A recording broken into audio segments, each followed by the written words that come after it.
Hey everybody, this is part 3 to Matthew 14, and we are into the personal application questions, and I think that they're really wonderful this time, and I kind of wanted to go over them with you. Looking at Matthew 14, it's so much. The last part of it here, when they finally crossed over after Peter had that night, out on the boat and getting out of the boat and sinking into the water, and Jesus pulling him out, they'd crossed over, and in that place, Jesus started to heal people again and took care of even more people. I mean, he was just constantly giving of himself.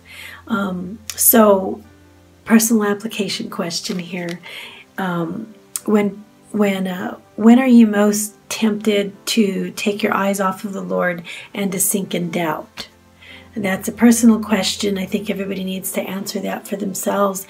And I think, life has got its moments. It certainly has its moments, and sometimes they're harder than others. And sometimes it's, just something like a financial burden, or, maybe, somebody that is sick, or maybe we've even lost somebody that's very important to us, and those are really hard times. Those are very hard times.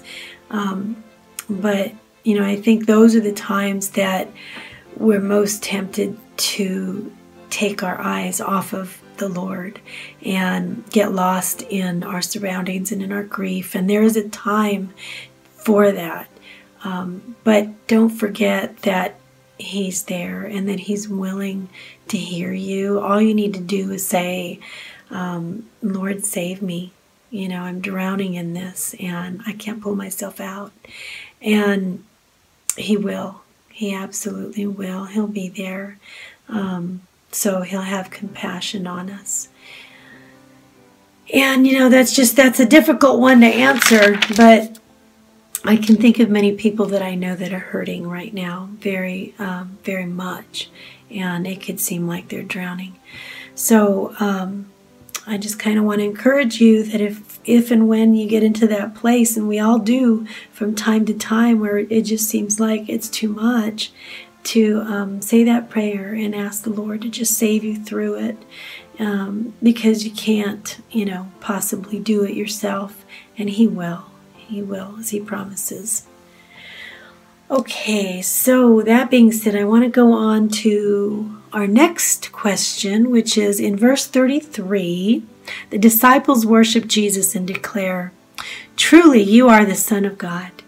What do you see in this incident that leads you to worship Jesus?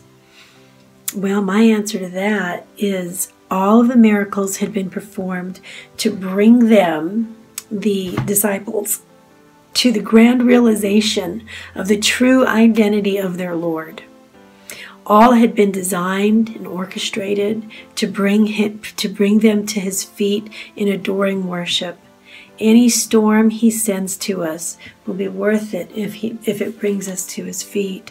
That really is the ultimate. That's the ultimate goal. That's it is right. It is right to worship God. It is right to throw everything that we have and everything that we are at His feet. That is right, and that is just. And what a wonderful feeling to be able to just throw yourself on the ground early in the morning, on the floor, in your closet, in your room, wherever it is, close the door, and just throw yourself down and give yourself to Him and worship. What a wonderful way to start a day. It's right. That puts things in proper perspective. Number 3, how can these things help you to trust Jesus the next time you are tempted to doubt? All these things that we learned in Matthew 14. And here we are in part 3 here, so there's an awful lot.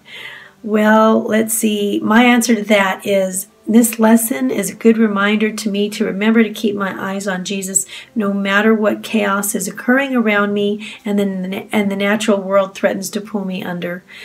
I will remember that my soul salvation is in Him, And if I should waver in faith, to remember the words, Lord, save me, even if it be for the last and the only thing I can muster. All storms are worth it if they bring me to his feet once again.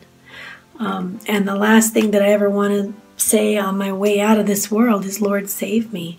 I want to feel his hand taking me with it, to be with him in paradise. That's what I want. And I just think what a wonderful little prayer that is, Lord, save me. And to know that he will always hear us when we say that. And he will always, always reach out for us. It's just very, very comforting. So anyway, not so long on this part of the on chapter 3 here, but I want to thank you for hanging in there with us, and I will see you in chapter 15. I love you guys a lot, and I want you to know that I am praying for each and every person that is watching this video, that the Lord be with you and guide you and open your heart in the study of his word, and that he bless you mightily in your growth while you study his word. So I hope you have a wonderful night. And I cut off on the end of that there. I'll see you in chapter 15. Have a wonderful night. All right. Bye-bye.